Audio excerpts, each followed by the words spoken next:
പോയി മെഴുകുതിരി എടുത്തോണ്ട് പോടാ. എല്ലാം കേട്ട് കാണും വേട്ടാവിളി. ഇങ്ങോട്ടടിയടാ. ഓ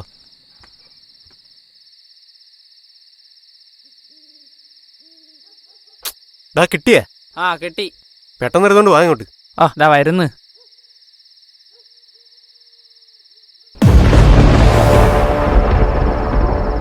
നീ മെഴുകുതിരി ഉണ്ടാക്കാൻ നിൽക്കണ്ടൊന്ന് പെട്ടെന്ന് വാ. വരുന്നു. മൂടും അങ്ങ് പോയി. നമുക്കേ ഇപ്പൊ സിനിമയെ കണ്ട ഓജബോർഡ് കളിച്ചാലാ? അത് സിനിമ കണ്ടിറക്കാൻ പ്രാന്ത്. സിനിമയാണെന്ന് എനിക്കും അറിയാം. നമുക്കെന്തായാലും നമുക്ക് ചെയ്തു നോക്കാം. ഒന്നാമത് കറണ്ടും പോയി, കറക്റ്റ് ആംബിയൻസ് ഇരിക്കുകയാണ്. ചെയ്താലാ? നീ ചുമ്മാ ഇരുന്നാണ്. നീ അതിൽ കുത്തിക്കൊണ്ടിരിക്കാതെ വന്നാണ്. നമുക്ക് ചെയ്യാം. വാ വാ വാ. എടാ വന്നാണ്. എടാ വാടാ. എടുത്തോണ്ട് പോണോ നിന്റെ മെഴുകുതിരിയും പറയും. അപ്പൊ ചെയ്യണ്ടേ? നീ എന്ത് തേങ്ങെങ്കിലും ചെയ്. ഓക്കെ.